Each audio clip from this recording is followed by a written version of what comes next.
ఓం నమో విఘ్నేశ్వరాయ నమః. Hi friends, చూడండి అమ్మవారు రేణుకాదేవి అమ్మవారు.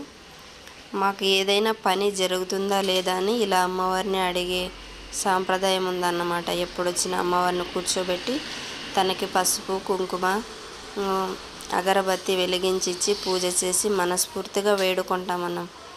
మేము తనకు అమ్మవారిని రెండు చేతుల మొక్కుకొని, తల్లి మాకు ఇలా ఉంది సిచ్యువేషను, ఏదైనా సహాయం చేయమ్మా, మాకు పని జరుగుతుందా లేదా అని అడుగుతామన్నమాట. ఆమె అడిగితే ఇలా చెప్తుందన్నమాట. సో 3 టైమ్స్ తను ఉన్న గంపను 3 టైమ్స్ తీయడానికి ప్రయత్నిస్తుంది. సో టూ టైమ్స్ తీశారు, 3 టైమ్స్ అవ్వట్లేదు. అందుకే చెక్ చేస్తున్నారన్నమాట రైస్ తీసుకొని. సో మన పని జరుగుతుందా లేదా ఇలా చెప్పడం తనకు కూడా మాకు కూడా నమ్మకం అన్నమాట.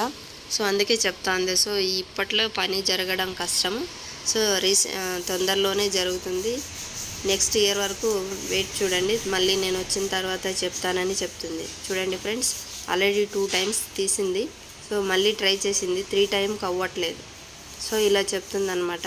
సో నెక్స్ట్ ఇయర్ చూడండి, ఈ ఇయర్లో అయితే మీ పని జరగదని కన్ఫామ్గా చెప్పింది. సో అలా అమ్మవారు మా విలేజ్లో చెప్పడం ఆనవాయితీ. సో మీ విలేజ్లోనే ఎవరైనా చెప్తూ ఉంటే కమెంట్ చేయండి ఫ్రెండ్స్. సో రేణుకాదేవి ఎల్లమ్మ అమ్మవారు, తనను దుర్గాదేవి అమ్మవారితో పోలుస్తారు. చాలా నేమ్స్ ఉన్నాయి తనకి. అందుకే ఎప్పుడు వచ్చినా కూడా అమ్మవారికి పసుపు కుంకుమ అగరబత్తి రైస్, ఇది జాకెట్ బట్ట కూడా పెడతారండి friends. Okay friends, thank you. అందరికీ షేర్ చేయండి.